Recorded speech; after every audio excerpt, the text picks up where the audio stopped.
João capítulo 16, Jesus diz: se eu não for, o Consolador não pode vir. E se eu for, o Consolador virá. Aquele que guiará vocês na verdade da justiça, aquele que convencerá vocês do pecado, do erro, do engano e do mundo. Então, como é que você, uma força ativa, pode convencer alguém?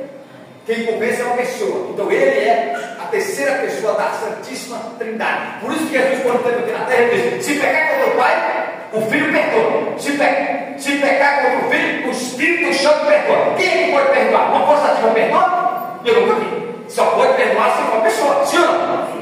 Quem me entendeu, diga glória a Deus. Glória a Deus. Então, se pecar contra o Pai, o Filho perdoa. Se pecar contra o Filho, o Espírito Santo perdoa. Se pecar contra o Espírito Santo, não há perdão. Porque a blasfêmia contra o Espírito Santo não há perdão. O que é blasfemar contra o Espírito Santo? Resumindo, é quando o Espírito Santo faz algo atribuir a outros, inclusive para o diabo. Essa é a causa da blasfêmia contra o Espírito Santo. Jesus Cristo curava, libertava os povos através do Espírito Santo, porque ele foi cheio do Espírito Santo aqui na terra, e os fariseus diziam: está cheio de demônio. Aí ele disse: blasfemar contra o Espírito Santo não tem perdão, cambada.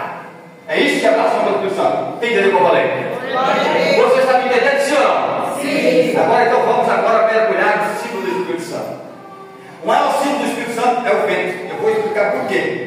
Eu já falei que em outras ocasiões as pessoas esquecem rápido, então tem que estar martelando para gravar. Amém? Veja bem. Uma pessoa, ele consegue viver alguns dias sem beber, sem comer, mas ele não consegue viver segundos sem respirar. Consegue? Não, ninguém consegue viver sem respirar.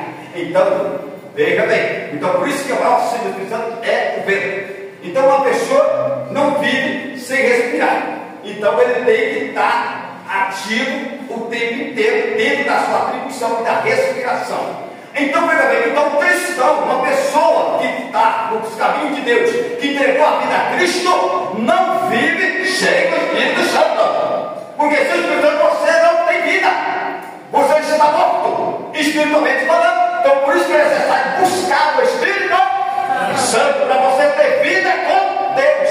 O que é uma pessoa viva com Deus? É uma pessoa ativa na obra, dentro das atribuições e disposições, na fé, na coragem, na oração, no jejum, na busca, dentro do sistema de comportamentos e modos, dentro de toda a operação de Deus.